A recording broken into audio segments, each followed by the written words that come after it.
May panibagong hamon si Senadora Amy Marcos sa kapatid na si Pangulong Bongbong Marcos at kanyang mag-iina.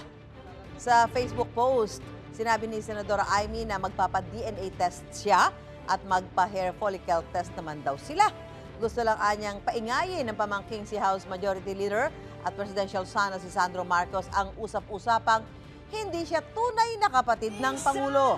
Nagsimula ang sagutan ng pamilya Marcos nang sabihin ni Senadora Amy na nagdodroga ang First Family at inaalok pa umano ni Congressman Sandro ng droga ang kanyang mga pinsan at iba pang kaanak.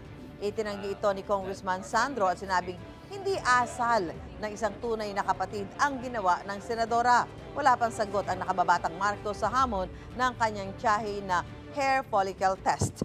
Hindi naman nagkaroon ng pagkakataon ng media na matanong ang Pangulo nang bumisita siya sa mga nasalanta ng bagyo sa TV Albay. Ang Malacanang, nauna nang bumuelta kay Senadora Amy. Hindi raw yan ang issue sa bansa na dapat tutukan ngayon. Sa gitna ng mga pahayag ng kapatid, hindi raw option ni Pangulong Marcos na magbitiw ayon sa Malacanang.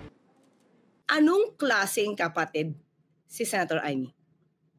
Anong klaseng Pilipino si Senator Amy?